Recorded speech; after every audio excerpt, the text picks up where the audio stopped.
Hello, welcome to our Crossroads Career Network webinar tonight. We're going to wait just a couple minutes here before we get started, or a few seconds at least, let people continue rolling in here as you are. Glad you're here tonight. Welcome. And looking forward to a great lineup for you here tonight, hopefully. I know you're going to get some great information from Tom, and we'll be able to add a couple other things here for you as well. Well, we'll get started here as people continue to roll in. My name is 𝙂𝙚𝙩𝙩𝙪𝙧 and we welcome you to the Minnesota Crossroads Career Network webinar tonight. And some of you may have been at our in-person meeting last week at Grace Church in Eden Prairie, and the other 2 weeks each month we're going to continue with webinars for now, but we're going to open up another location before long for in-person meetings as well. And so I'll describe that later about in terms of what's going on and how you can take advantage of things. Have a few things lined up for you here tonight. I just have a little bit of information I want to share with you, and then we have a very short video, and then we're going to have Tom Jacobson, as you signed up for, that you're expecting. He's going to talk about getting your job search unstuck. And I know it's easy for people to feel like their job search is kind of in neutral and not going anywhere. And so hopefully we can give you some good pointers out of that from Tom that will help get things moving for you and become more effective for you. You know, our hope with Crossroads is that along with helping people succeed in their job search, we also talk about bigger issues and point people to the hope and encouragement of Jesus Christ. You know, one thing I see very often is that people try to go through life on their own, especially when they may be going through a difficult time, like a job search. They often get more isolated and staring at their computer screen all day long instead of talking to real people. And life wasn't meant to be done without community, and you need it more than ever during a job search. We're meant to support each other and to care for each other and to encourage each other. And even, you know, scripture does say, do not neglect to meet together as is the habit of some, but encourage one another. In life, a church home can be a great source of wisdom and support and hope. And in a job search, seeking help from others and building community with groups like this can be a great resource and moral support to find your next position. With all the things that Crossroads offers, this is a great time to participate in community and be encouraged. There's a number of ways you can get plugged in and actually communicate with people versus just watching a webinar. And I'll describe much more of that later at the end of our session today. But don't do it alone. Plugging into groups like Crossroads can help. And at the end of our main presentation, I'll give you all those different ways you can engage, but it's from a point of moral support and building those communication muscles. You know, one of the challenges of being holed up at home is that your communication skills are often a use it or lose it kind of a skill. And then when you actually have a interview or a networking meeting, you're not necessarily at your best if you haven't been communicating with people much. So I think, though, any way you can build in spiritual and moral support and encouragement and hope from others helps get through this process so much easier. Let me open up in a word of prayer and we'll move on. Lord, I thank you for the chance for us to come together, even though we're just watching virtually right now, but we pray that each one here can feel a sense of belonging and a sense of a draw to get plugged in with other people and get support from each other. We pray, Lord, that Crossroads can be a vehicle for your purposes to encourage people, to give them hope, to show them who you are in the face of whatever challenges they may face. And we use this time, Lord, for your purposes. We pray that you bless it and each one here. In Jesus' name, amen. With that, I have a short video to share. Brady James is ex-NFL player, but had gained some perspective about what his career really is and what it isn't. And want to share that here. Let me share screen. I think I'm getting it. And here we go.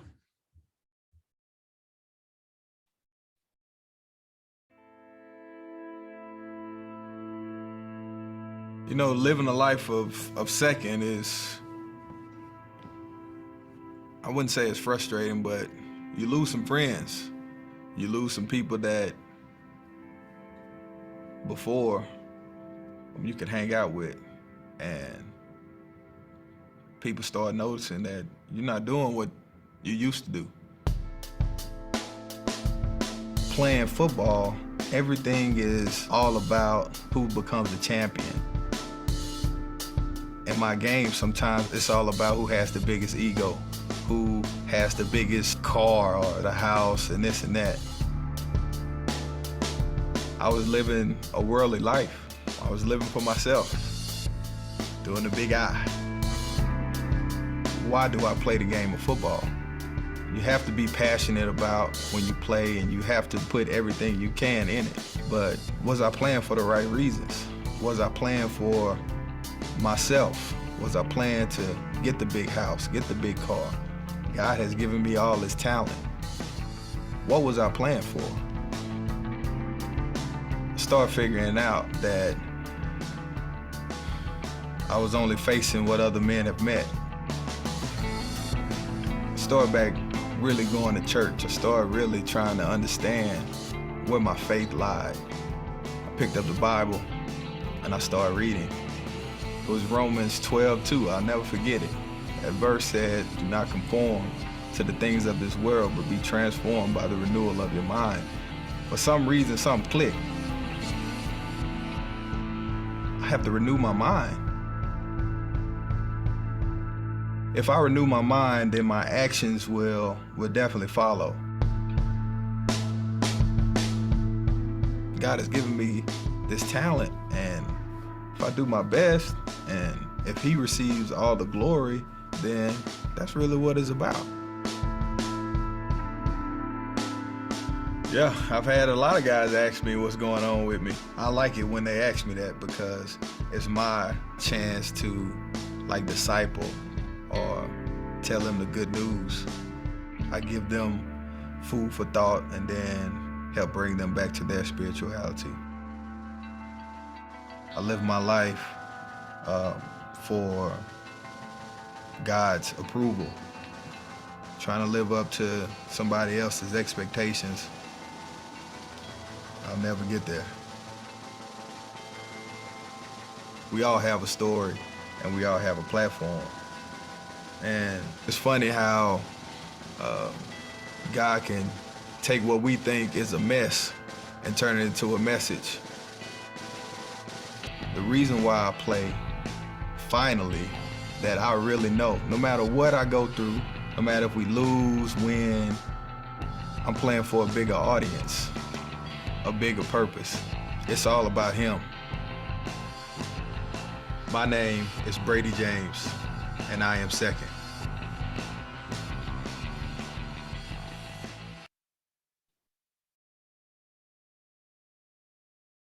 Oh, hang on. There we go. Sorry, technical difficulties. I love a couple of things he said. First of all, just the perspective of when we're trying to satisfy everybody else, we're never going to get there. That when we work on living our life for God, it's a very different picture. But I like the line that he said, God can take our mess and make a message. And, we're all our lives have something in them that's a mess. And when we can turn it over to Him and view our careers and our lives from His perspective, there's things we can share with others, some insight and wisdom. Anyway, I am glad to introduce Tom. Tom Jacobson has been volunteering with Crossroads, and prior to that with the job search group at Woodbury Lutheran Church for many years, many years. And I am just really glad to be able to work together with him. He's volunteered in all kinds of different ways. He leads the group at Woodbury when we are meeting in person, and we will be doing that again starting in November. And I'll talk more about that at the end.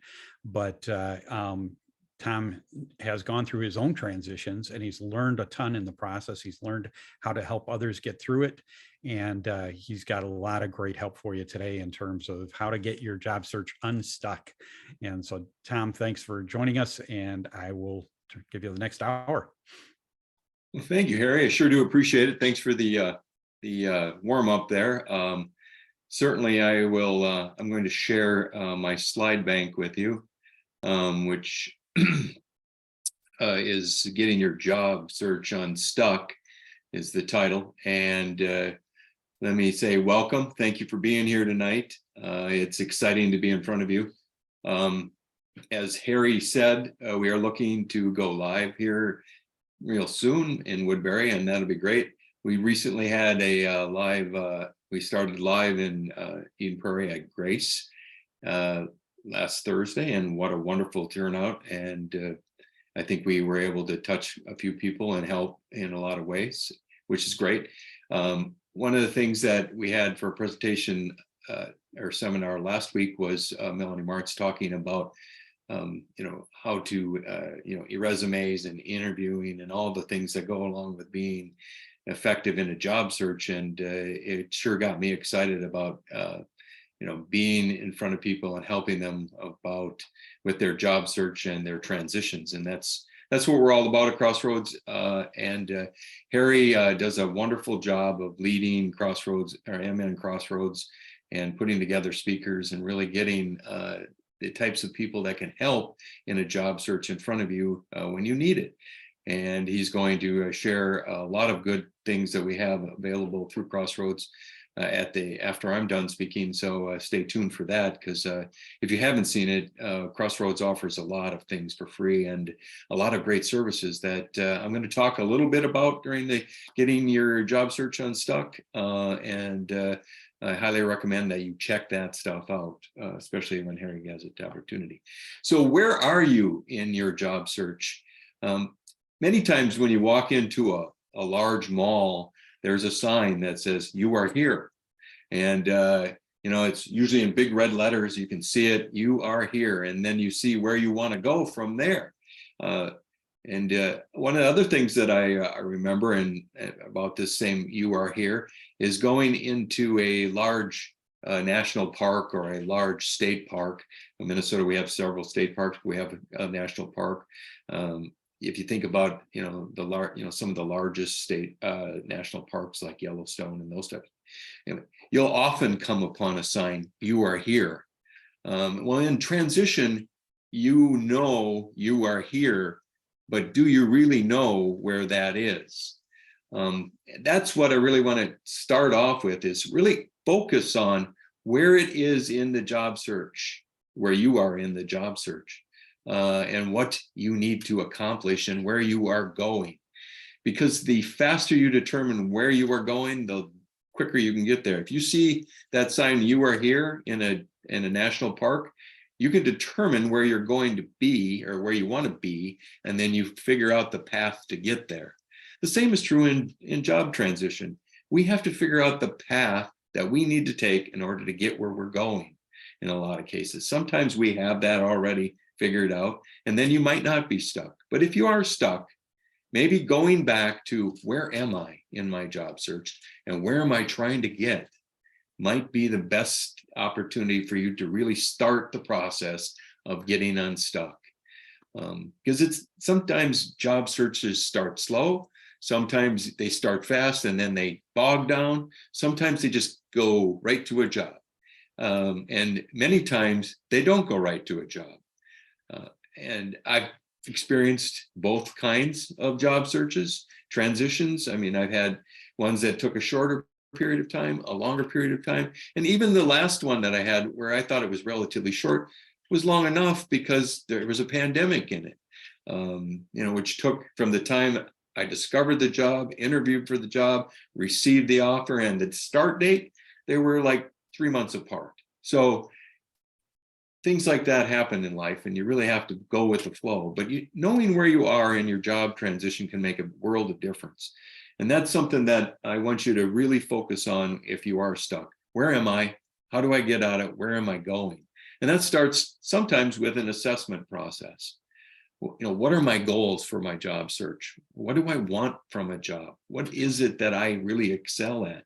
What are the things that are my strengths that I can use in the next opportunity?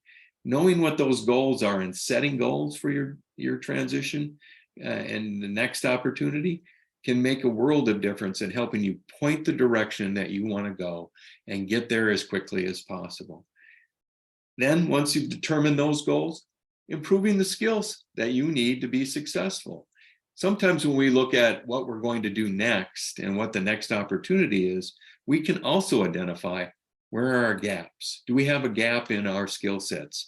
Are there certain things that we need to brush up on and really fine tune and get in a set, so we can use it as a strength when we're out there interviewing, or when we put it on a resume or put that skill in our bag of tricks? Is it one that we are really good at, or is it one that we haven't done for a long time and we're going to have to rely to get it up to speed? What's your ramp up time? So doing a quick assessment of those things, those skill sets, and getting up to speed and really getting your skill sets polished for the next opportunity can make a world of difference in how you feel about communicating when you get that question in an interview, and how you portray those skills and how well you do once you do start a job. So brushing up on those skills would be great. And really focusing on the ones that you need to brush up on and the ones you may need for the next opportunity. Because when you're identifying where you want to go, sometimes you have a gap, and that gap has to be closed. And that's where you brush up, you add new skills to your repertoire and your resume. Buying into transition. What is transition and why am I in it now? When we do that assessment of where we are in the process and how we're coming along and what our goals are, one of the things that you want to do is really figure out where am I in my mental state regarding transition? Am I accepting it? Am I ready to move on? Am I doing that?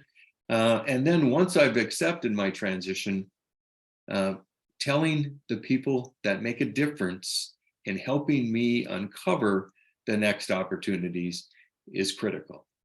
So what do I mean by that? Well, telling your family, first and foremost, I recently got laid off, or I am transitioning. I have left my current job and I am moving to the next, or I'm in the process of looking for I bogged down in my current position. I really want to move on to the next. Those are the types of conversations that help others when you're in transition or thinking about transition. Open up some doors for you, open up some pathways, really look at who you can and really network with, or maybe there's a job out there that someone has and your family member knows about them, your friend knows about them, your former coworker knows about it, and they can bring it to your attention. And then once it's in your attention span, then you can get networked to it and really look at interviewing for it. So you're really focusing on getting the word out. You're in transition and what you're looking for. And that's key to starting the process of buying into transition and really helping you get, in a lot of cases, get unstuck, because we're looking for opportunities, and we may, and Harry talked about it in his opening. I mean, one of the things is you really have to get beyond the computer screen. You have to get out of your house and really network. You have to search, you have to interview, you have to, all the types of things that are critical to your job search have to be going in every phase of what you do every day. It's not just about jobs, applying for jobs. It's about all the things, all the components that are going to make you successful in transition. Who are your evangelists?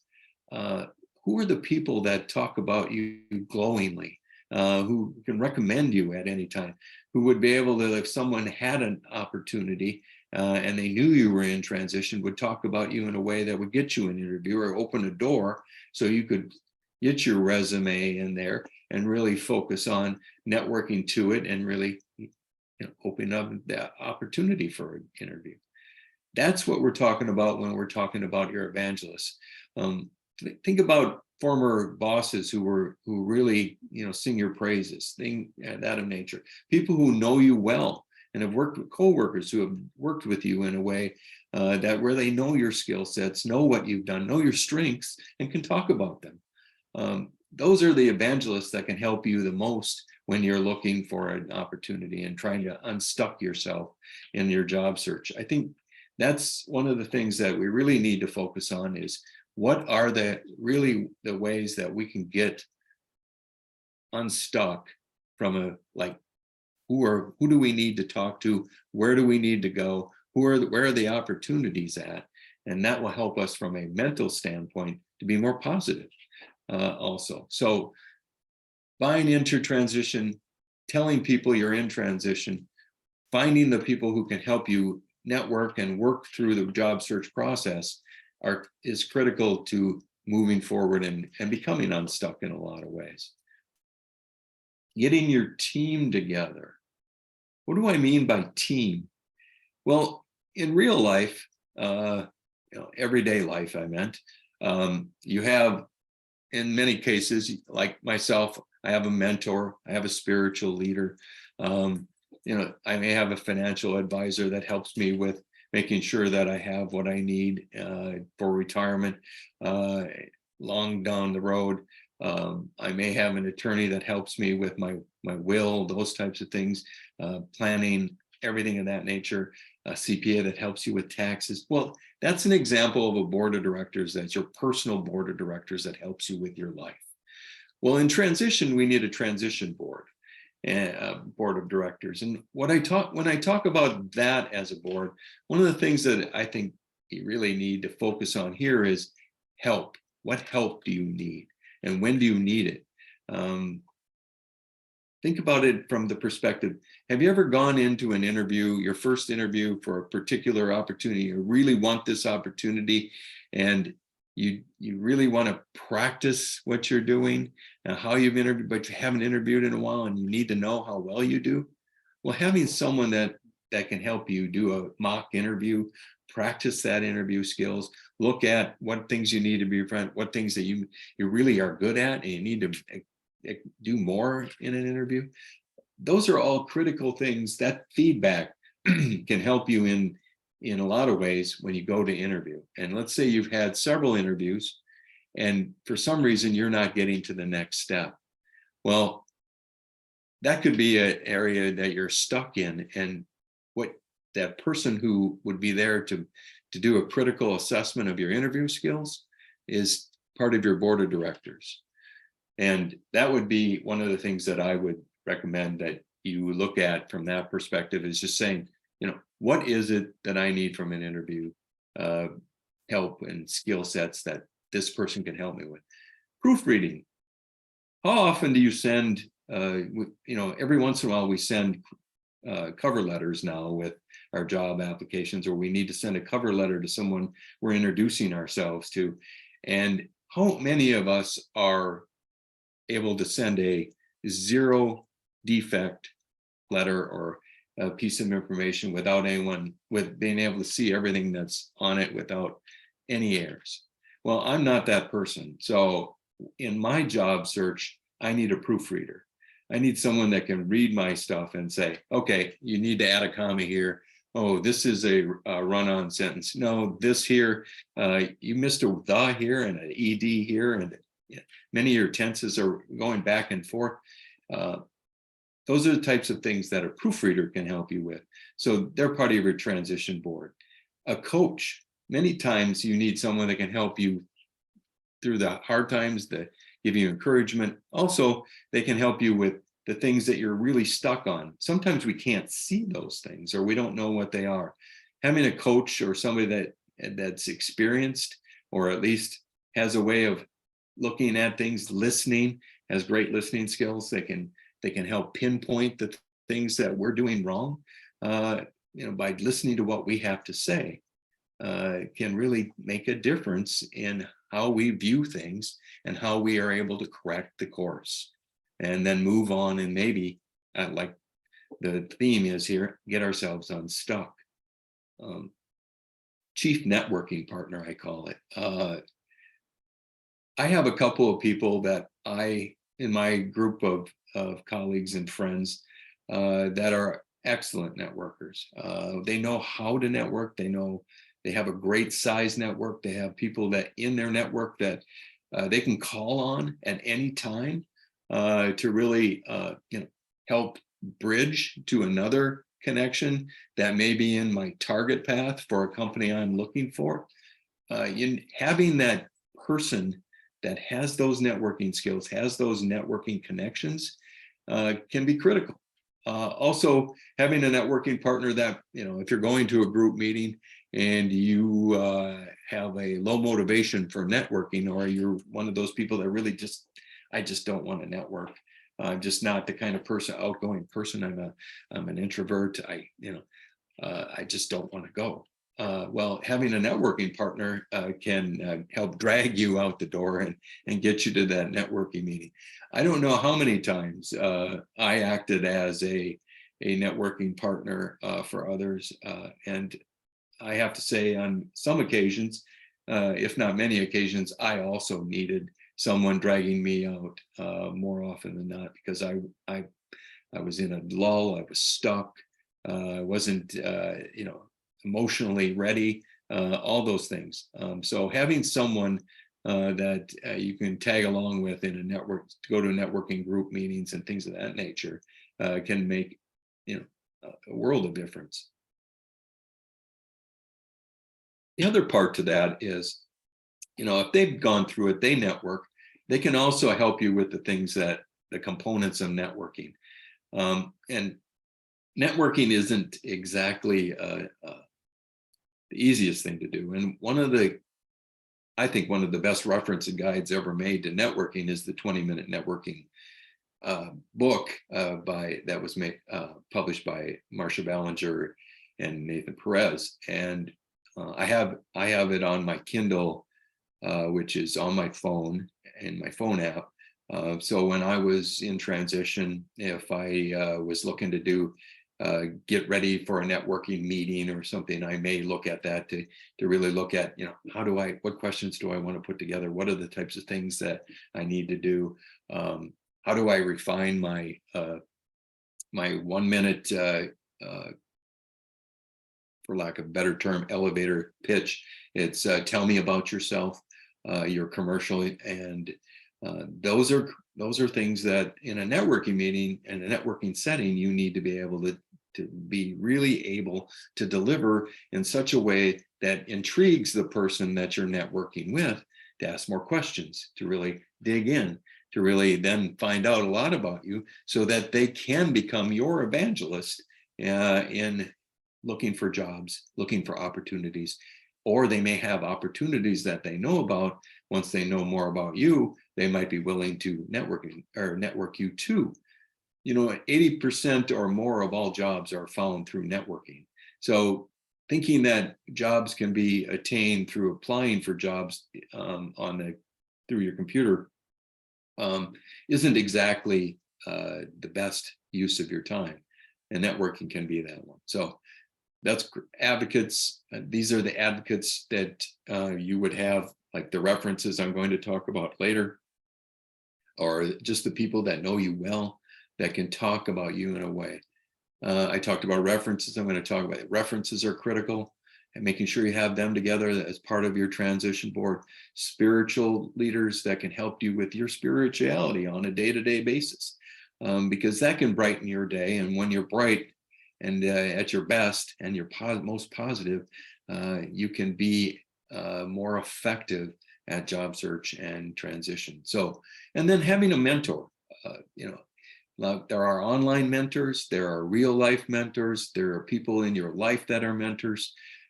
So looking for your mentoring on a day-to-day basis can come from a lot of different sources. So if you don't have a personal mentor, you go online and find one. I know one that comes to mind, Darren Hardy. He's an electronic mentor of sorts. His offering has changed over the years, but and it constantly is in a change of flux. But he is one area that I looked to or had as a mentor during one of my transitions. So there are people out there. There's a lot of influencers out there. There are people that you can find and source as sources for mentoring. So, search that out and see what you can find. Now on to references. How to start this process. Your list of references. When do you need references? What are they good for? Well, references are thought of as when you have an opportunity, you've got a job that you've interviewed for, and they're ready to make the choice between one or two candidates. You give them a list of references and they call those people, and those people make the difference in who gets the job. Well, that's kind of an antiquated way of looking at what a reference is. In many cases, references are there just to verify dates and times and things of that nature, and maybe a skill or two, if they're used at all. But for us, as a job seeker, the person who's in transition, the reference can be critical. And the reason they're critical is because they know us. They know us better than anyone. And hopefully they can help us with the things that really matter. And what I mean by that is, what are the things that we can use that we can write our star stories of? I'm going to talk about that in a future segment. But star stories are just, what are the things that we do really well? And how do we use and communicate that effectively in an interview? So our references are critical material for putting those star stories together in a way. They're also an opportunity to communicate and to find out what we do well, for maybe reassessing our goals, for looking at where our job search is going and whether or not we have the right skill sets and things that are necessary in what we're looking for. And then when we find out what we're looking for from our references, well, maybe we have to refine that issue and make sure that we're working down that path.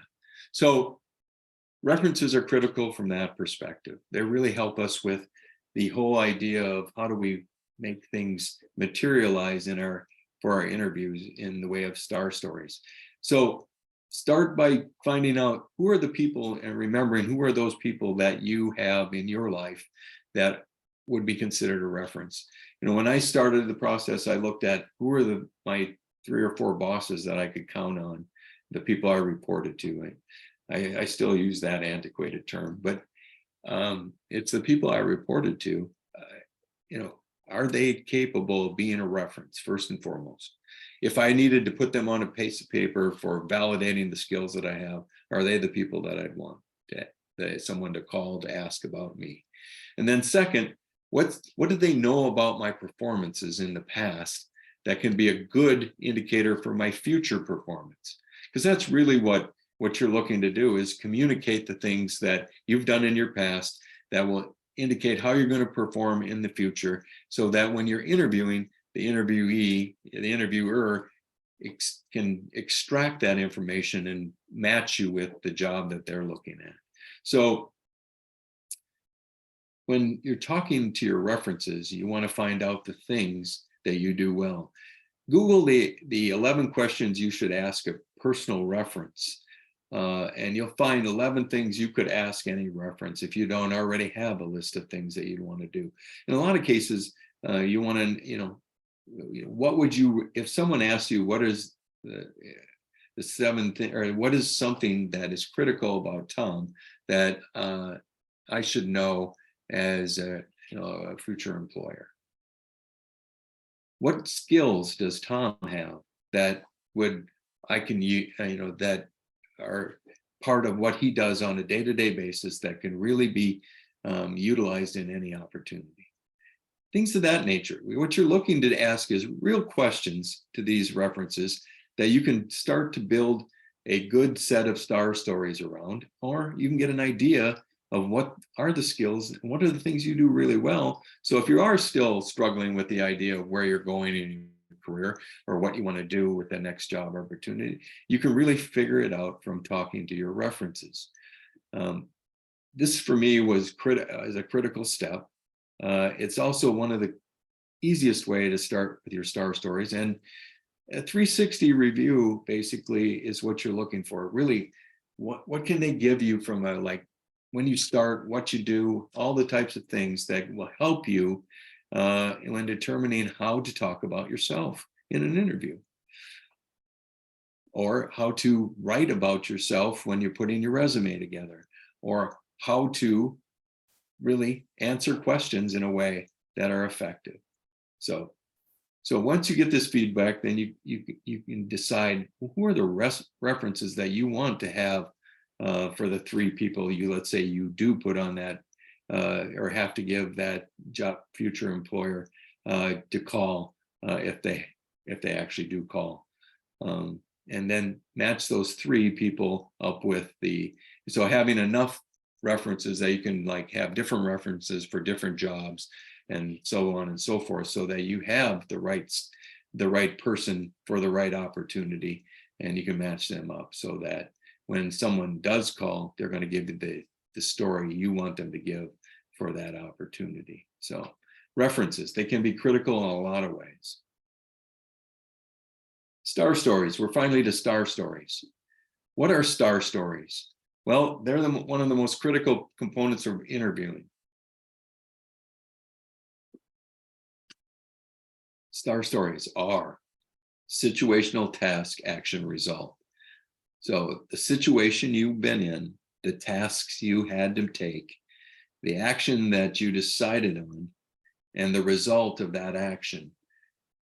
So let's say you're being asked a question that, tell me about a time when you were put in a situation where you had to communicate with a group of people you never knew or never had any contact with, and you had to solve a problem that will determine what the next action is for your company in solving one of their greater issues.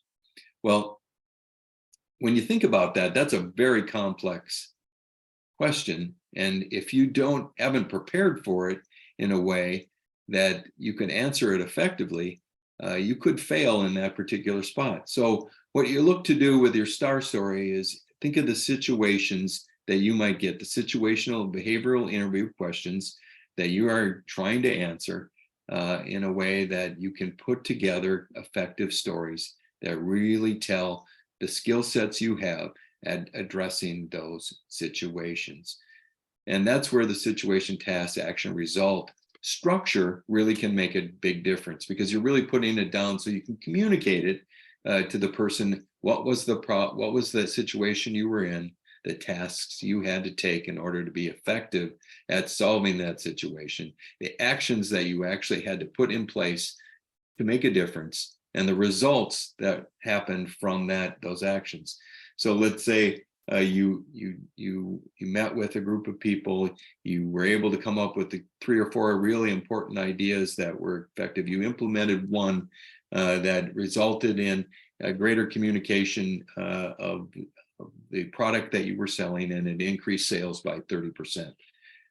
That's a rough star story, but what it does is it gives you an idea of what you're trying to do in order to get to be able to answer some of the behavioral questions you might get in an interview.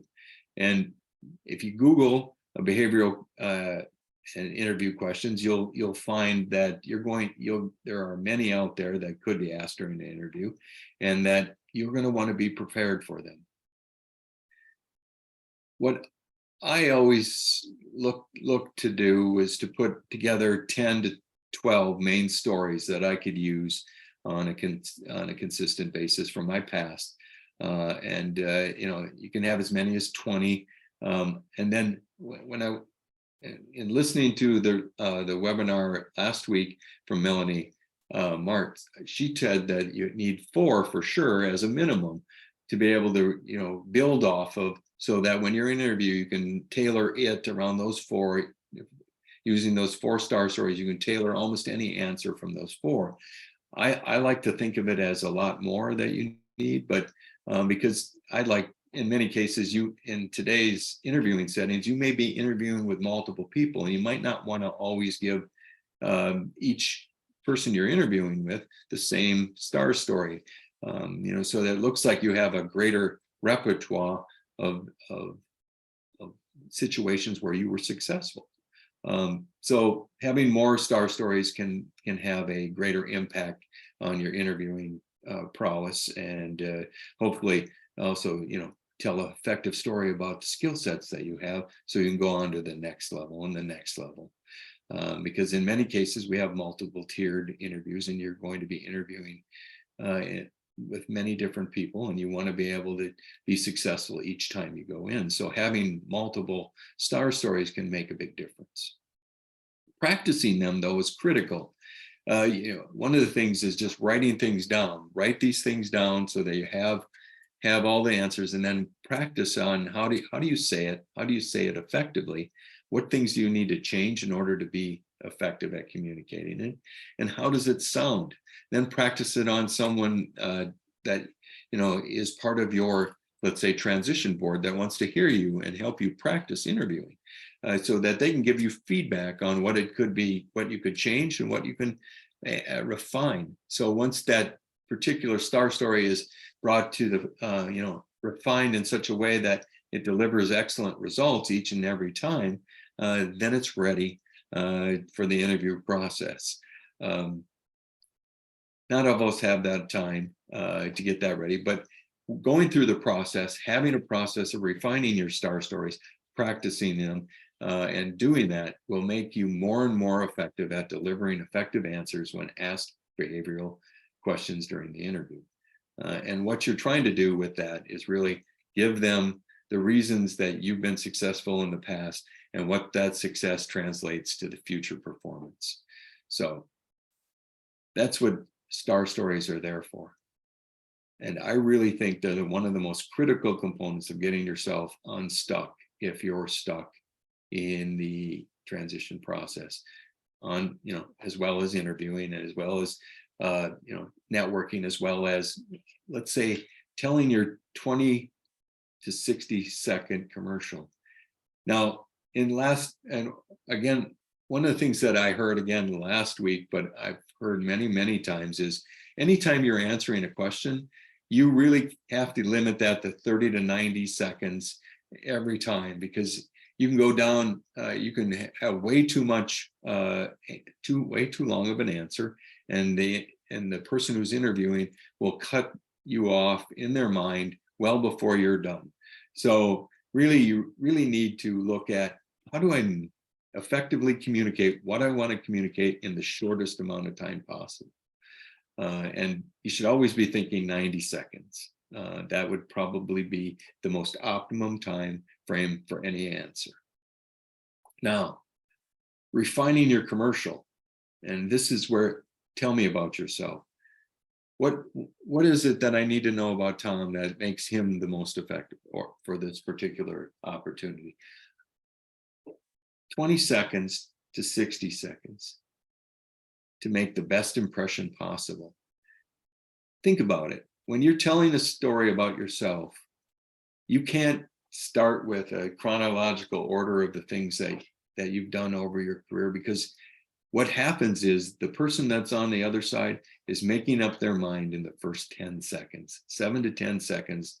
They're making up their mind whether or not you're a good fit based on what you're saying. So, and many times this tell me about yourself is the kickoff to every interview.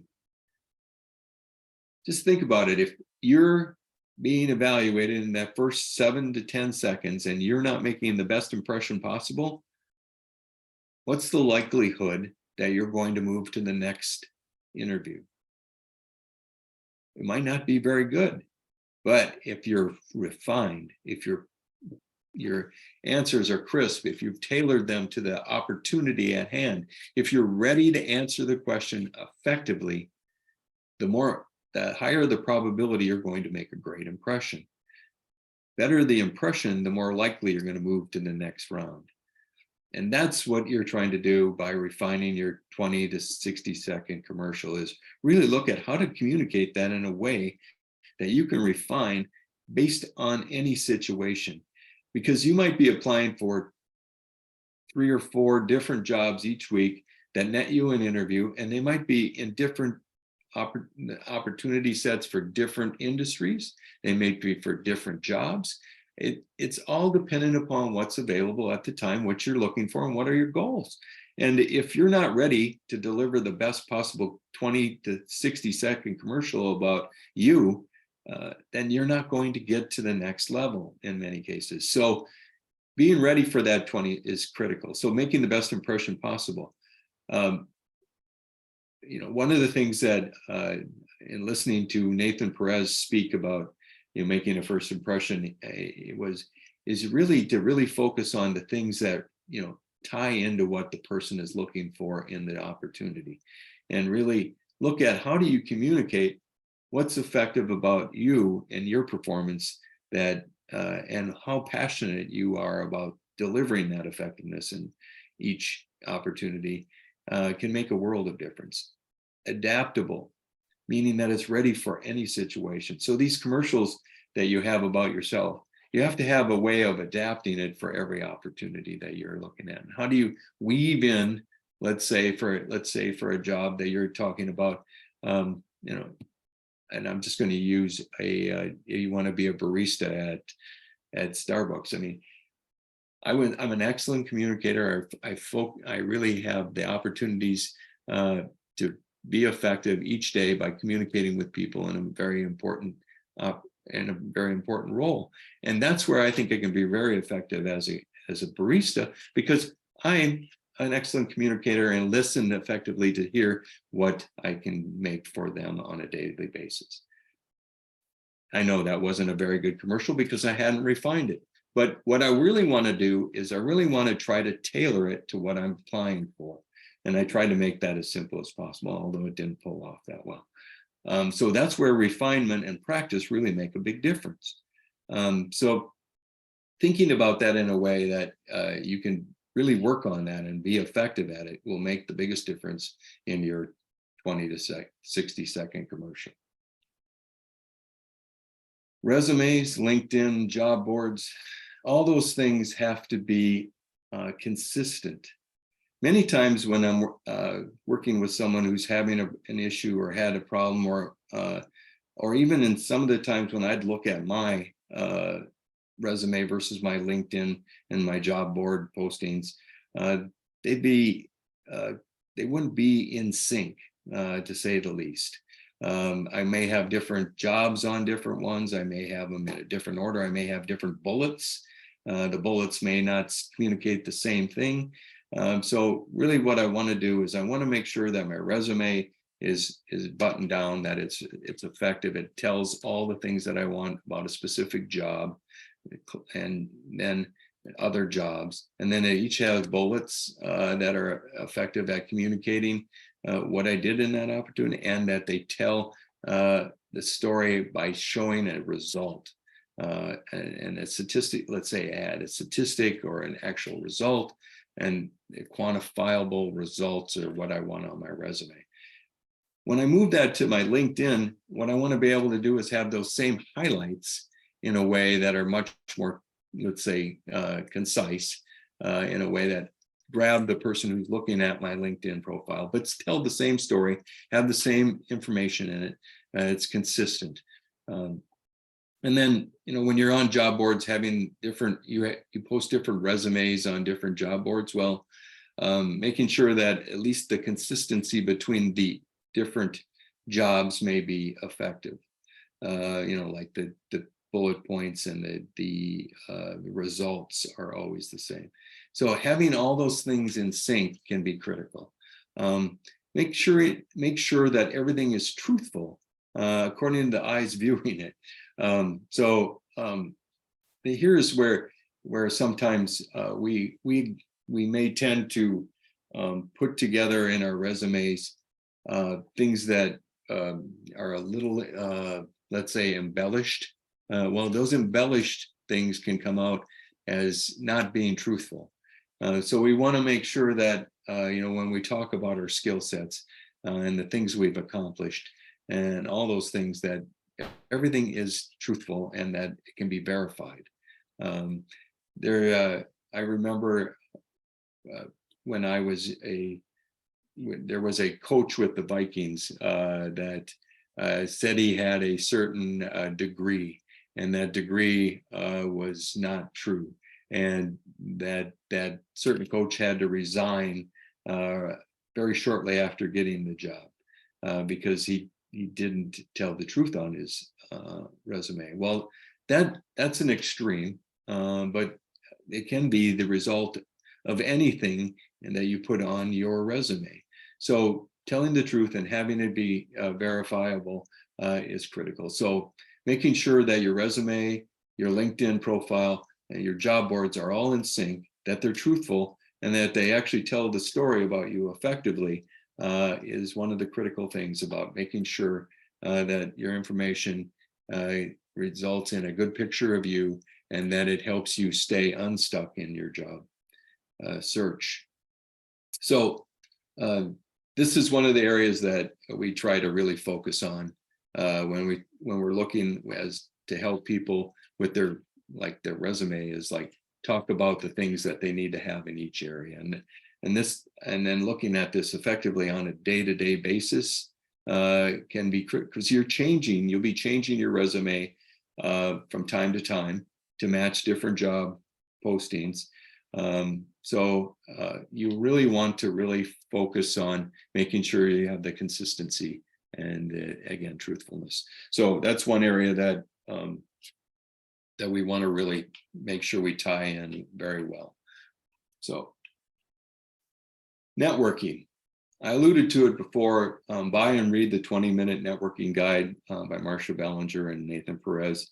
It has everything in it from how to really request a networking meeting, to think about networking, to really have a structured presentation or way of handling and working through a networking meeting, so that when you meet with people, they know that you're there not to waste their time, that you have a definite objective, that you're working through with them to result in the shortest amount of time possible for them to spend working with you in this little bit of networking that they're going to be doing. The 20-minute reference really focuses on that you should be able to accomplish everything that you want to do in a networking meeting in 20 minutes or less. And if you can keep it to 20 minutes, people are going to be more willing to help you network with other people also, because they know that you're there to be efficient, that you run an effective meeting, that you're going to respect their time and their energy, and that they're going to want to refer you to the next person to interview or to network with. So in networking for job search, we want to try to create as many paths, strategic paths, as possible. What does that mean? Well, if you're looking at different careers, or you're looking at different jobs within your career, you may have several different industries that you're looking at, or you may have several different types of companies that you want to actually you have targeted as an opportunity for you to get a job at. Well, having a strategic path to talk to someone there to help learn more about the jobs that are available there, to learn more about the culture there, to learn more about the type of people that are in leadership. It's all part of the way that you're going to gain information about a company and utilize it to get a job opportunity, or to get an interview, or to know more about the company. So adding these strategic paths by networking with different people that get you to critical people within an organization is part of the process that networking is all about. Harry's going to talk at the end of this presentation about what are the things that Crossroads has as opportunities for you. One of the best things about Crossroads is we have a networking group called Networking with Grace. And the people that run Networking with Grace we call them the two Wes's, but one person is Russ Roper, one is Wes Tang. And what they do is they really help you with the opportunity of how to network strategically. And he's going to tell you how you could get signed up for that meeting. But at least I think he is. And what I would say is Networking with Grace helps people in a way that really helps them with their strategic paths. How do I get to this person? Who do I need to talk to? Do you know anybody here? That's what I found that networking with Grace or other networking groups can do for you in a way that you can't do for yourself in a lot of cases. It can help you find strategic paths to people that you want to meet with, who can get you network to a company or to learn more information about something, or learn more about different people who may actually know about positions that you're looking for. So networking, adding strategic paths, building your list of advocates. So when you do an effective networking meeting, these people understand what opportunities you're looking for. They really buy into you as a person, and then they want to be advocates for you in a way. They may not be out there promoting you with a banner or anything of that nature, but if they hear about a job, or they know about a job and they met with you and you left a great impression on them, and that they know your skill sets, they can say, well, hey, that opportunity you have, I might know somebody. You're interested in talking to this person? And they may be able to connect you in a way that will help you gain an opportunity to interview in that case, or to have a quick conversation about an opportunity they may have. This is what networking is all about, and this is the types of things that you really want to be involved in. So adding these strategic paths is critical. Building your list of advocates is critical. Having the more people that are out there and knowing what you do and can talk about it, and maybe are willing to tell other people about it, that's going to enhance your ability exponentially to find a job that much more quickly.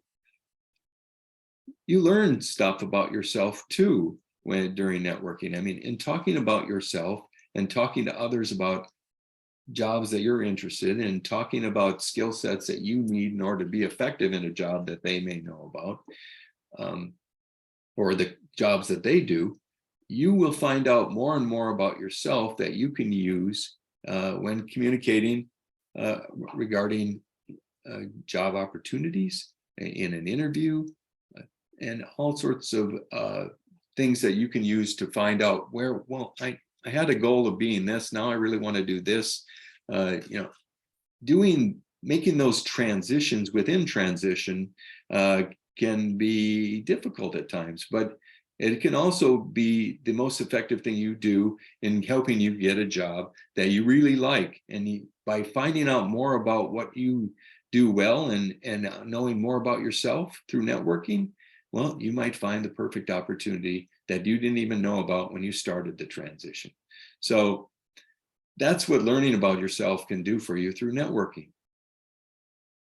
Going to networking with Grace can make a world of difference in setting you up for a week of networking. How many times do you think you should network in a week? I used to get asked this question all the time when I was in transition. How many people are you networking with on a day-to-day basis? When I talk to other people who were in transition, and I would say, well, I try to meet with 8 to 10 people each week. I'd meet with people. I'd talk to people who would say, I try to meet with 20 people a week. If you read the book Hired by oh gosh, all of a sudden I just drew a blank on George Murphy. He met with as many people as he could in a week. Somehow he was able to meet with more people than I met with in 1 week than in my entire transition, I think 1 week. But what's critical there in that is everybody has a different perspective on how many people you should meet with on a week in networking to be effective. And as long as you're meeting with several people a week and gaining more people to network with, then you're going to be more successful than if you stay at home and you're not moving your network along. So networking with Grace has an opportunity to introduce you to more people. When you're introduced to more people, you get more people to to network with. And the more people you can network with, the more opportunities you can create strategic paths to opportunities at other companies and organizations that can help you in your transition. So it's a building process. It starts with, it's creating a foundation and then looking to add more and more people, more and more strategic advocates that can help you in your job search and can help you navigate to another opportunity when you see one that you don't have anybody that there, but someone else may in your network. So that's what networking helps you with, is building the pathways to strategic opportunities that you may identify in the future. So thinking about it as a building process, building a foundation and adding more and more layers and more floors to that network so that you can get where you want to go is the way to really view it.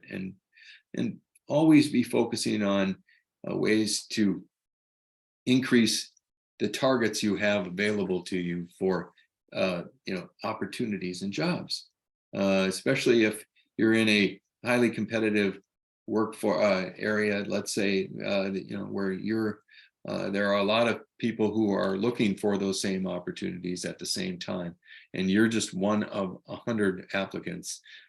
You have to distinguish yourself in a way that's effective at getting to an interview process. Well, networking is the best way to do that. Oops, went the wrong direction. Targets, refining your target list. So when we think about targets, we think about, different places, different companies. So when I was doing networking and when I was looking at targets, one of the things that I would do on a day-to-day basis or weekly basis is look at companies that I was interested in working with and had opportunities out there. So I would look to see what opportunities were out in the marketplace. And if there were an opportunity, let's say at Target Corporation in downtown Minneapolis, when it was there, I would look for people in my network that could network me with the decision makers at Target. Well, that's what when we're looking at targets, we have to be effective at doing, is really looking at what are the companies that we want to work, where we want to work, and what areas we want to work. So think about this. When I was one of the things that we'd hear a lot when I network with people, one of the things I hear a lot is that I want to work in the St. Paul East Side area of the Twin Cities. Well, I live in Woodbury, let's say, and Woodbury is about 11 miles from St. Paul. It's another 11 miles from, or 10 miles from St. Paul to Minneapolis. So I want to work from Minneapolis to Woodbury. I want to target companies in that area. Well, if I'm targeting by geographic means, that's going to limit the number of organizations I have available to me, but that's what I want to do. I don't want to go any farther than Minneapolis. Okay, so I'm targeting companies in that area. So when I start to look at opportunities out there, who has opportunities, where are they at, what are the types of jobs that are effective for my situation, and I find several people or several companies out there that have, how do I get to the people that I need to give me more information about that company and about the opportunities there. That's what when we're talking about targets, that's what we're looking to do. We're assessing what's out there, what's available to us, and how do we get there and find out the most information about that particular company. And then once we find out that information, is there a particular area within that company that we want to work in? And once we've determined that, then how do we find the people who are necessary to get in the door to talk to those folks? I had a person once who was a mentor who told me that, and was reinforced by a lot of other people, is that one of the best ways to really learn about companies and to really focus on what a company is all about, is to do an informational interview with someone at that particular company. And there are less and less people that are willing to do that. But one of the things that's the benefit of today's technology and Zoom and all the different apps that I have on my computer, Zoom helps me in a way of doing an informational interview with someone. They don't have to actually spend a lot of time getting a room, finding an opportunity, looking for a day. Sometimes you can just connect with people and they'll do a quick informational interview with you via Zoom. So thinking about your targets and how you get to communicate with people in a very effective manner can be refined on a day-to-day basis. And how do you really get an opportunity to talk to people and find out more about a corporation and what opportunities are there, is going to help you expand the number of interviews you can get. And when you can expand that, you get a better chance of getting a job. So looking at our targets and refining them on a day-to-day basis, a weekly basis, a monthly basis, can make a difference in whether or not we get stuck in a job search, or whether or not we get to the next level, which is finding a job. So for me, targeting and looking at targets is one of the areas that I would spend a lot of energy on each. I would probably spend a good 2 hours a week looking at targets and the type of targets that were available out there, and really look at how do I get to those companies in a way through my network, through people I know. Because if you have a big enough network, if you look at LinkedIn and you can find connections to almost any company, and then how do you make that connection between them and you? The more people you're linked into, the more opportunities you can make that connection. So the 6 Degrees of Kevin Bacon is what comes to mind for me in that, but that's probably an old school reference. So we're thinking more of in the way of how to use LinkedIn effectively is one, your first and your second connections are the people that you need to be able to have to get to the sources for companies that you're searching for. So that's how you look at it. That's how you want to make your target list, and that's how you want to make the people that you talk to on a day-to-day basis for networking benefit you in getting to the opportunities you're looking for.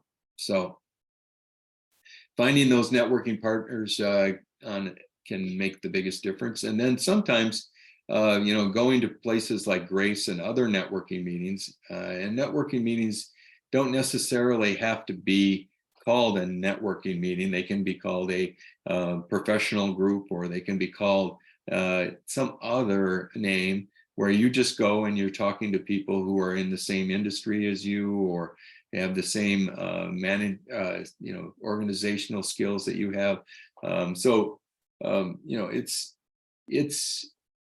It's a lot different than just looking for networking in the title. It can be any number of different organizations that you target that can help you with your networking list and who you talk to. So, but hook up with networking at Grace, because they're still going strong. They're very effective at what they do, and they can maybe make the biggest difference in who you network with next week to get you to the opportunity that you're looking for.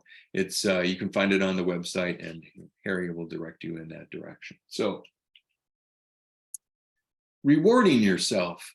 One of the things that I find in transition that people forget is that it is tough work actually doing job transition. Now, when I think about tough work, I think about an 8-hour day. So when I'm thinking about job search, I'm thinking about different things I do for an 8-hour day that really get me to where I'm going. So it can be longer than 8 hours, but 8 hours is what it takes, what I'm looking for in a job. So I should be able to devote 8 hours each day to networking. Well, if I do, let's say I do my 8 hours all week, for 40 hours during a week, and I made some of my targets, I made some of my goals, I did the types of things, I refined my list, I did what I wanted to accomplish in a week after I set my goals for that week, and I accomplished everything on it. Well, then I'm going to reward myself. And what would that reward be? Well, it could be any number of things. I may buy myself a coffee at Starbucks because I have a very limited budget. Of course, a limited budget may not equal $5 to $8 that it costs to get a coffee at Starbucks, but in some cases I'm going to splurge and I'm going to give myself that reward. Some cases it might be to take a extra long walk around the lake that I live near, and really just focus on unwinding and really just enjoying nature rather than stressing about what are the things that I am trying to accomplish in my job search. Small rewards, maybe just going, for a drive somewhere. Anything that you find that is rewarding you for a job well done is a reward for your success. And thinking about it in small ways and large ways can be the difference about how you reward yourself. Sometimes you do a really good job and you need a little extra reward. You do the types of things that are expected of you on a day-to-day basis, weekly basis, then it's a smaller reward. But rewarding yourself for a job well done is critical, because it's stressful and it's a stressful time in your life, and you want to be able to say and treat yourself in a way that you feel good about everything that you do. So reward yourself for those things, and just look at it from a perspective. I did a great job today. Getting your rest. One of the things that's critical to being at your best every day is rest.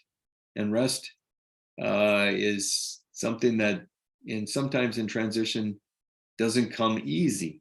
But if you're making an effort, a quality effort to get rest, to unwind, and to really focus on that rest, you will be able to be successful at it. One thing that I found is really meditation is an opportunity in getting ready for rest. So meditating for 10 minutes, clearing the mind, just understanding that the only thing that you're thinking about is nothing. You're just cleared your mind, you're breathing in and out, you're just meditating. Can be the best way of getting yourself ready for rest, or just to help you unwind or to relax. Sometimes just relaxing in job search can mean the biggest difference. Sometimes you need spiritual needs need to be addressed. Reading and doing devotionals, focusing on prayer, focusing on what God does for you on a day-to-day basis, being thankful, being grateful. All these types of things can make a difference in how you view your job search and how you view yourself. So get that opportunity to get your rest, get your spiritual needs met, to really clear your mind through meditation. It's all critical of how you take care of yourself, so you're ready for the opportunities that may present themselves in your job search, so that you can be successful at those opportunities. Recapping how to get your job search unstuck. Go back to the beginning when we talked about where are you in your job search, and knowing where you are so that you can set great goals that you can achieve, and the goals that will help you get an opportunity, the next opportunity, your next job, your next whatever it is you're looking to do. And when you do those things, when you set goals, you're going to be measuring them in a way that helps you get them done and accomplished. Whatever we set for goals, when we measure it, we're going to get them done. If we don't set goals, if we just think about it as a journey, a lot of times we're not going to be successful. If we set little goals, the things that are necessary to be successful, when we measure them, we're going to get them done and accomplished. So setting goals is part of the process, and I highly recommend that you do that in order to be successful. Focus on moving on quickly from your transition. I didn't really focus as much on sometimes we're stuck in the idea that we were harmed, and when we were laid off, or we were fired, or we lost our job, we're focused on that particular component. Well, we need to move on from that very quickly and just let that go and just move on and say, and sometimes it's about forgiving yourself. Sometimes it's about forgiving others. Sometimes it's just about forgetting, but moving on, having that roll off your back like water, and just heading down the road with your goals in mind. So the faster you move on from the last opportunity to the next opportunity, the quicker that transition is going to be. Getting the word out, telling people what you're looking for, that you're out there looking for the opportunities, and be specific and be able to tell that story about yourself in a way that people are going to want to listen. They're going to want to say, oh, wow, that's interesting. I want to know more about that. So get that word out, get it out quickly, and you'll have better success. Refining your message through your references. That's getting references and getting more information about what you did as successfully can be critical of creating star stories and other things that can help you focus. Practice on getting feedback. One of the things that Crossroads can offer is help with interviewing. So when Harry goes through the things that Crossroads offers, look at that. It's on the website. I would look at that. Set your targets and get networking. Find out who you want to get to and network. By networking with grace, I really recommend you look at networking with grace, and reward yourself. When you do a job well done, reward yourself, because that's the kind of leader you are. You're leading yourself on a day-to-day basis through job search. So reward yourself for your job well done, and get coaching when necessary. I found that one of the more rewarding things that helped me in my job search is having people that can help me and coach me along the way. So find the coaches that you need to be successful. Job search is not the same for every person. Transitions are all different. The way we go about them are different. And many times we are stuck, but we're the best tool for getting ourselves unstuck. And doing the things that are necessary are critical on a day-to-day basis. So work hard, creating, and be successful.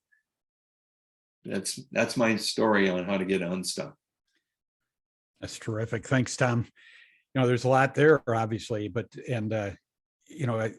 everybody hopefully realizes you're not going to be able to go out and do all of this tomorrow, right? And so if you can think of continuous improvement, add a little bit each week, change things up as needed, and do one thing tomorrow that's different, and it'll get you headed in the right direction. Whoop, you ducked out on us, Tom. We had a couple of quick questions here I wanted to cover with you if you're still there. Okay, there sure. Yep. And I'm going to do them kind of in reverse here, but somebody asked, when you were talking about resumes, she said, Yes.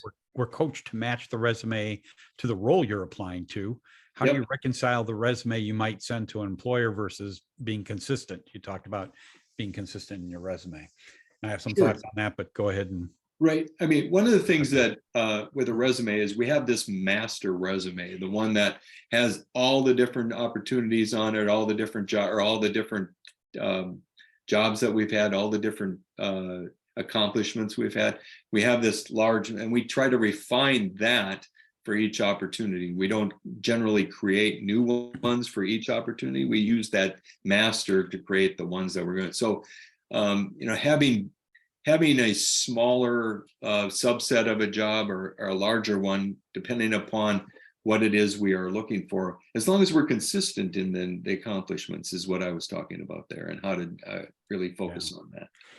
I also think of consistency in terms of you never want your resume to contradict or look like you have a different career than what your LinkedIn profile is, because at some point somebody's probably going to look at your LinkedIn profile, and you want to see that you want to make it easy for them to connect the dots, and so having that consistency. But you certainly can emphasize different things on your resume based on the requirements of that job.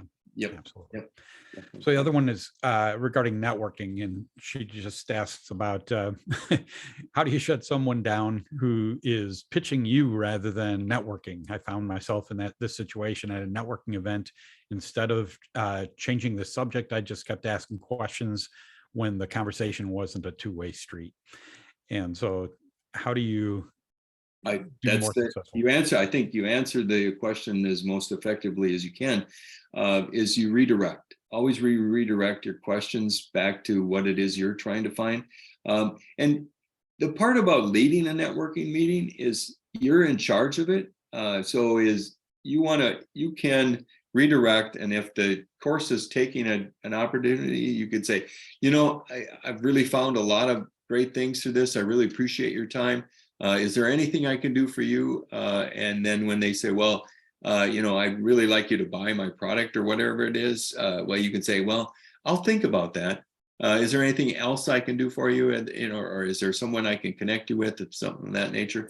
Yeah, it's a tough shutdown, but the quicker you can move on to that, the networking meeting is over, and now it's time to transition and walk out the door. And is there anything I can do to help you beyond buying your product? Is the best way to work that out.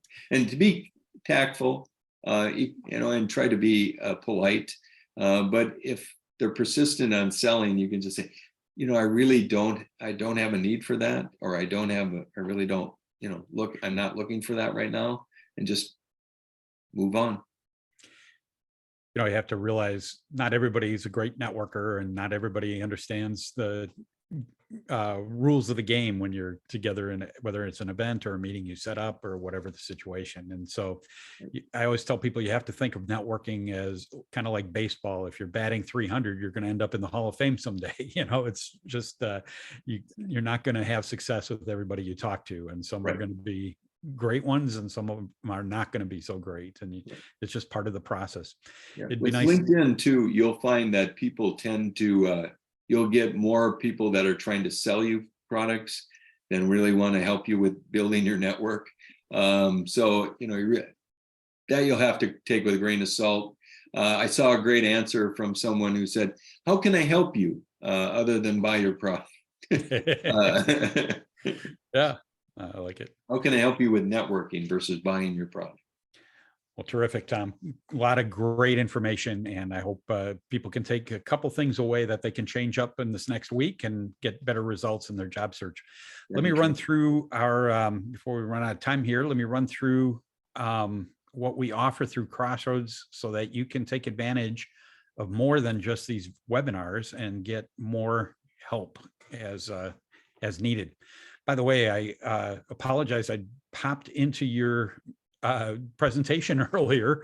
I found out the hard way that apparently one of the buttons on my mouse turns on the video on Zoom. So it wasn't intentional. Anyway, as you signed up today, if you have not received one of these before from us, if this is your first time attending one of our webinars, we will be mailing you a copy of this devotional, How Long, O Lord, How Long? It's a tremendous help with spiritual support and encouragement in your job search. Is specifically designed for the unemployed and for those that love them. There's a index at the back of the book that you can look up different topics of things you're facing in your job search, or challenges or struggles you're dealing with, and then it directs you to specific devotionals that are geared towards that. And so it's our free gift to you. Hopefully it's encouraging for you and helpful, and can be a source of helping the attitude as you go through your job search. everything Crossroads is on our website. You probably had to go there to sign up for this today, but I encourage you to spend some time looking around at everything else we offer on the site as well. mncrossroads.com. We have a lot of information there. There's all the detailed information about events and resources that are available to you. We have a resources page with a lot of workshop presentations and other things that are available to you there. But we also have a job board, and there's a lot of local companies and organizations that know what we do. They know great people attend and take advantage of Crossroads, and they're looking for great people. So it's not as populated with opportunities as Indeed.com or LinkedIn, but there are a lot of great opportunities posted there. So check on that regularly. There's new things posted every week, and hopefully you can find some opportunities there that it makes some sense. And when you reach out to them, let them know you found out about it through Crossroads.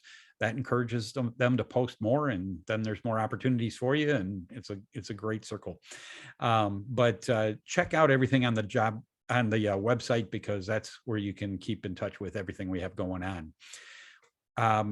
So that you're aware, when we meet in person and kind of as we've gone through online resources the last few years here, there's actually 3 locations that we run Crossroads out of. Grace Church in Eden Prairie, and as of last week, that will be an in-person meeting on the first Thursday morning of every month. And we had a great turnout last week. I was really glad to see that. And we had, I think it was like 45 people there, and a lot of great help, and people were interacting with each other and sharing leads and contacts and getting to know each other, building relationships. I love that. And that's what we can't do effectively, obviously, with webinars, but join us on the first Thursday if you're in the Minneapolis area, on the first Thursday at Grace Church in Eden Prairie, and the details are on the website. In Woodbury on the second Thursday, which is right now, and that's what we've been doing through this online presentation, but starting in November, we will be returning to in-person there as well. And so hopefully you can join us there, unless you found a job before that, and I hope that's the case, but spread the news that this is available for other people as well. And then on the third Thursday of each month, we would meet in person, otherwise at North Heights Church in Arden Hills. But for the time being, that's going to be online webinar as well. So first, second, and third Thursdays of each month, we have content available for you, and new presenters and other information. And so follow the website for details on all of that. On a weekly basis, there's a number of ways you can get plugged in. I'm grateful Tom mentioned networking with Grace several times. Okay, I'm biased, but I do have people tell me all the time that it's the best job networking group in town. So take advantage of it. It's all on Zoom meeting for now. We will probably be getting back in person at some point, but you do need to register in advance on our website. If you go to the website and look for networking opportunities, you'll be able to find the online registration there, and you'll get a Zoom link sent to you to be able to join on Thursday morning. It's every Thursday morning at 9 a.m. and you can take advantage of that every week. We have one-on-one coaching available. So if you want to have somebody look at your resume, or help you prepare for an interview, or just somebody that gets it, that you can talk through your situation with, and they can make some suggestions for you, feel free anytime and as often as you like to sign up online for our one-on-one coaching. One of our volunteers will follow up with you, give you a call or shoot you an email to set up a time for either a Zoom meeting or a phone call, and you can meet with them to talk about whatever it is you'd like to discuss about your job search. As you have probably already experienced, this process can be an emotional roller coaster, and I think getting them as much prayer support and spiritual support in this process is helpful. I'm so grateful we have volunteers that love to pray for you. And so there's a prayer request page on our website, and somebody will let you know that they've been praying. Or if you feel like you need more in-depth help on a little more of an ongoing basis, we have our soul care team as well, that are counselors to just talk through your situation with and provide that spiritual support for you. And so you can find all the details on the website, sign up for those things as you feel like they can be of help. I think the most in-depth meat and potatoes of what we offer through Crossroads is our online classes.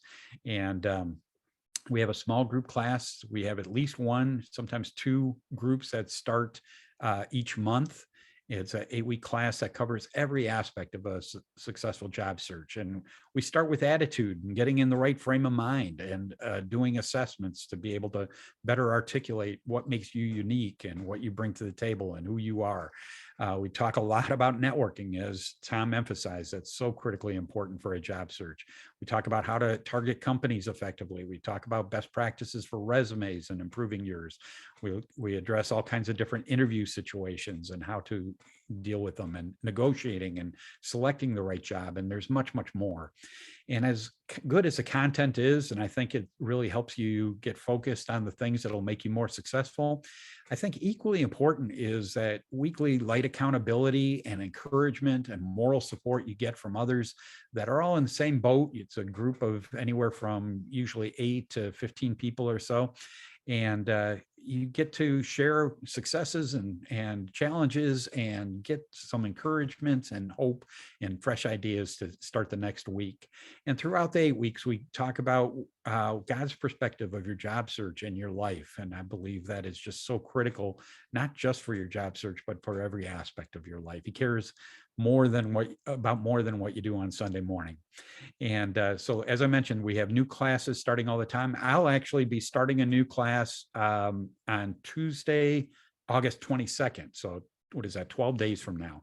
And so you can find the details on the website and shoot me an email. The information is there if you want to join. And I'd be glad to have you join us for that class starting on the 22nd. So take advantage of that where you can. If you haven't seen it yet, you ought to join our LinkedIn group. If you put MN Crossroads Career Network in the search box on LinkedIn, you'll find us, and sign up for the group. And there you'll find information on upcoming events, and there's recruiters that post information about their companies in there and jobs they have open. There's other pieces of information about job search help and various other things. But I think most importantly is we have about 2,400 people in that group, most of which, I mean, everybody's been through Crossroads. Most of them or just about all of them have landed in jobs at new companies and are willing to be networking contacts for you at those organizations. And so you can search through the members of that group and find people that are working at companies you might be targeting, and reach out to them and ask them for advice and insight into the organization and what they would recommend in terms of how to pursue opportunities there more effectively. It's a great resource for help, and it's a great way for you to be able to give back after you land in a new job, and just be available for others to reach out to you to get your advice as well. And so take advantage of the LinkedIn group, become a member there, and keep track of everything that's there and the people there as well.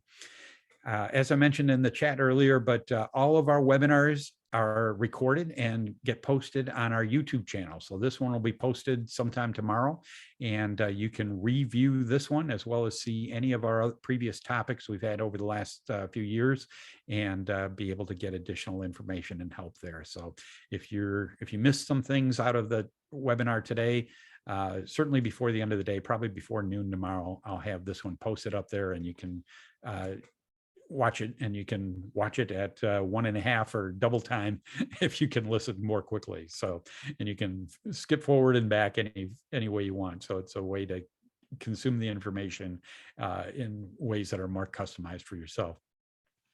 As an additional resource, 𝙂𝙠 Corporation has been a great partner for us. They've helped us in a number of ways. They provided resources and finances for us to do a lot of the things we do. But they also provide 3 monthly webinars on financial considerations during job transition. And they talk about effective budgeting, how to think about your bills, how to deal with them during your job transition. They talk about market conditions and how to think of past 401k plans and what your options are for dealing with them. These are not commercials for 𝙂𝙠. They're really helpful, meaningful, practical help for you in your current situation. So you can see the details on the website, sign up for those, and take advantage of those topics as well. I just want to acknowledge we have over 40 people that volunteer for Crossroads in one way or another, and I'm very grateful for all of them. It enables us to do all the different things we offer through Crossroads, and nobody's getting a paycheck. Everybody does it on a volunteer basis, and they do it because they've been through challenges themselves. They know that they have expertise. We have a lot of recruiters. We have a lot of HR professionals. We have a number of people that bring expertise to the forefront to be able to help others.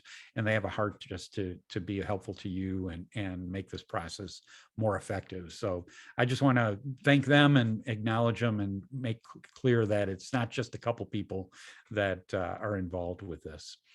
If you don't have a church home, I encourage you to visit one of our churches on a Sunday morning, whether it's Woodbury Lutheran, North Heights, or Grace Church.